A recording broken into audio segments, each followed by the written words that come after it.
Popin Media.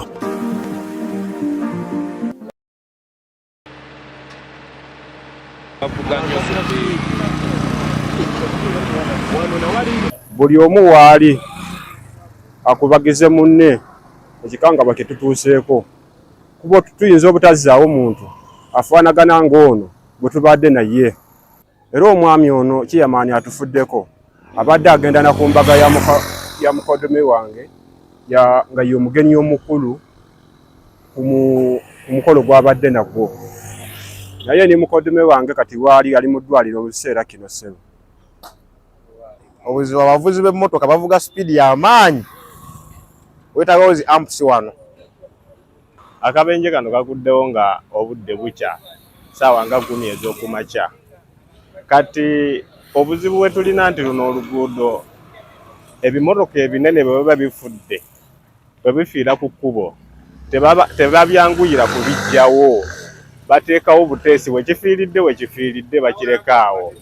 Kati bw'oba ova eno amaanyi g'oba oleese ne layiti naddala ng'enkuba ettonya oba tolaba kimotoka kino n'okuteekawo ebigundi ebiziyiza oba biraga nti waliwo ekiviiridde waggulu oba motoka efiiridde waggulu tekibeerawo. Kati nga bw'olaba akabenje kano kalaga nti sino tulaka ebadde ku kkubo nnyo ng'ate motoka eri ebadde ekoze eki eze n'amaanyi. Kati nga ebintu ekiraga nti waliwo ekiri mu kkubo ekifudde tekiriiwo ekikola ki ekiraga. Naye ekyo ekizibu kye tulina nti tetulina hamps enene n'ebipande byennyini baabitomeraatomera dda ku Kayunga Road wano. For instance ngenda kuwaako example ye Naggalama wano. Waliwo institutions, waliwo amasomero g'amaanyi, waliwo eddwaliro ly'amaanyi ne institution endala eziri awamu ng'Abakatuliki. Naye tetumala weeks 2 nga tebatomereddewo muntu.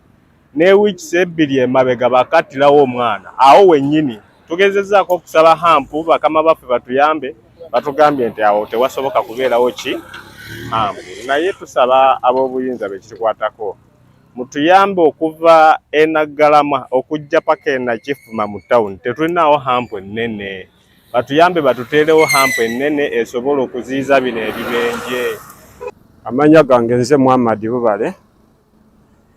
Amawulire ag'okufa gano aga Kiyamaani baffe ow'e Kamuli Makisewero okuwembera Muguudde gatuyisiisa bubi. Kubadde ku makya nga ntega rediyo amawulire nengafuna nga Kiyamaani baffe afiiridde wano e Naggalama ng'ogenda ku ddwaliro. Ngenza okutuukawo nga amawulire matuufu nga galinga gakusaaga naye ng'ate ge matuufu. Kale nkubira omulanga abantu ab'e Kamuli tufunye okunyolwa kw'amaanyi Kiyamaani baffe atufuddeko. Kiyamaani tabadde muntu mubi, abadde muntu mulungi ow'abantu.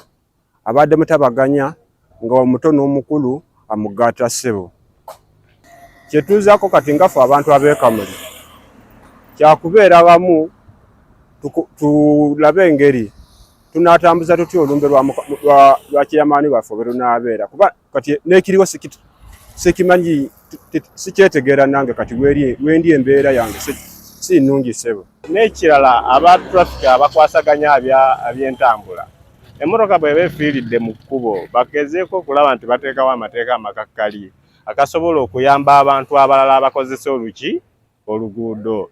Kati nga bw'olaba kino kimotoka kifiiridde wano naye olaba n'ennyimira bw'ekikoze ekiyimiridde.